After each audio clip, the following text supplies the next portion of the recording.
Hi, this is Paul Hitchcock, and we deal with a lot of rental property owners at our firm. We put on a ton of workshops for groups like the California Apartment Association, the San Francisco Apartment Association, and just a ton of others. And it's on a lot of it's on asset protection, estate planning. But I wanted to pass along this to those of you who own rental income property. Just food for thought, something you really ought to be focused on. And this is a real life scenario, but this is for a rental property owner who lives on the property, has a rental unit on the property, and in the rental unit is somebody who has their own business. It's like a massage therapy, and they have an office that is located away from the rental property, and they have clients they see at that office. But on occasion, they would have clients come to the rental property unit and meet with them there and conduct business. And the owner of this property, knew about this and let it go on. And sure enough, one of the clients got hurt on the property, and a big fat lawsuit followed. And the lawsuit worked its way up to the owner of the property.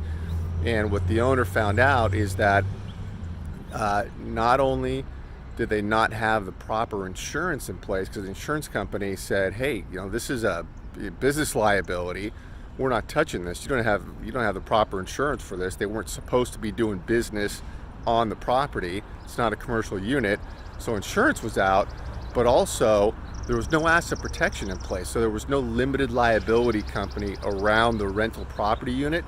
So what our experts here teach in our classes and workshops is that if you have a liability at the property, a tenant lawsuit, or somebody gets hurt, like in this case, or whatever's going on in the property, and you don't have a proper limited liability company around it, that liability in that lawsuit can break out of that property and impact other assets, your home, stocks, bonds, and cash, other properties. So it can attack everything.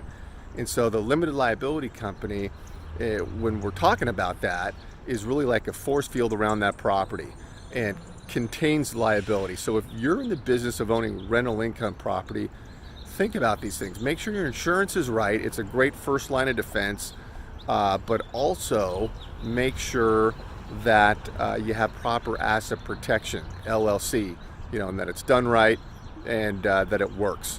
Okay, thanks so much for listening. See you next time.